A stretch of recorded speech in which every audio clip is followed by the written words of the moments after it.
చాలా మంది ప్రతి ఒక్కరూ తెలుసుకోవాల్సిందల్లా ఒక్కటే, ఏ ఒక్క టన్ను ఇక్కడి నుంచి బయటకు వెళితే ఎక్కడో దగ్గర పర్మిట్ కొట్టవలసిందే. బయటకు వెళ్లిన ప్రతి టన్నుకి ఖచ్చితంగా గవర్నమెంట్ పర్మిట్ కొట్టే ఉంటారు. ఆ లెక్కన గతంలో 150 కోట్ల దాకా గవర్నమెంట్ కి డబ్బులు వస్తే ఇప్పుడు దాదాపు 30-40 కోట్లు కూడా రాల. ఎందుకు? ఈరోజు నేను కాదు, ఇక్కడున్న పత్రికా విలేకరులందరూ కూడా పార్టీలకు అతీతంగా మీరు సైదాపురం గూడూరుకి వెళ్ళండి.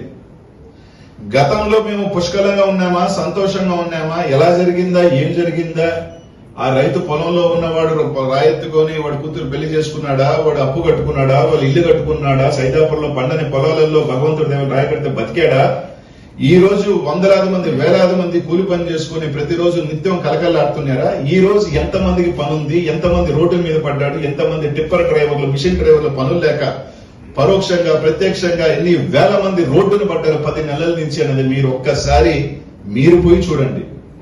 ఈ రోజు నేను ఒకటి అడుగుతా ఉన్నా, ఒక 80 మైళ్ళ నుంచి 100 మైళ్ళు మీరు మూసివేస్తే, ఒక మైన్ మీద ఉదాహరణకి 100 మంది బతికితే, 100 మంది బతికితే ఆ 100 మైళ్ళ మీద 10,000 కుటుంబాలు రోడ్లు పడ్డాయి.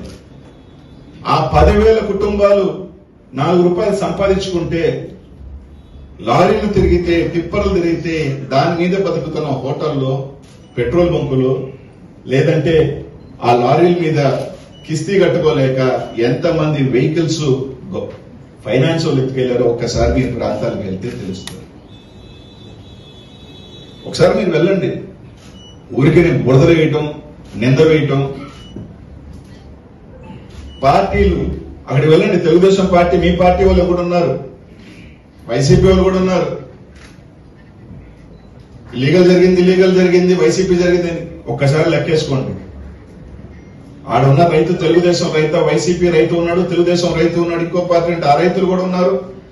ఆ మైన ఉన్నవాళ్ళు చిన్న వాళ్ళు, అన్ని పార్టీలకు సంబంధించిన వాళ్ళు ఉన్నారు. అందరూ ఏదో వాళ్ళు దీనికోసమో తలా ఒక అడిగేసుకుని ముందుకు వెళ్ళి చేసుకున్నారు. నేను తప్ప ఒప్ప నాకు తెలియదు. అదన్నీ ఇక్కడ తప్పు ఒప్పులు నాకు ఎప్పుడప్పుడు ఏం కనిపించవు. కొండలు గ్రావెల్ ఎత్తుకెళ్ళిపోతా ఉంటారు కనీసం డబ్బులు కట్టకుండా, అది కరెక్ట్. ఇసుక ఎత్తుకెళ్ళిపోతా ఉంటారు టిప్పర్లు, అది కరెక్టే. అని ఎవరైనా ఒక రైతు ఎత్తుకెళ్ళి ఉంటే తప్పే, లీగల్ గా తప్పేనబ్బా. కానీ అనెతికల్ గా చూసుకున్నప్పుడు సరే అవన్నీ గురించి కూడా నేను మాట్లాడదలుచుకోవట్లేదన్నా. ఎందుకంటే ఈరోజు నేను ప్రధానంగా ఏంటంటే, ఈ జిల్లాలో కొన్ని పేపర్లు రాస్తా ఉన్నాయి,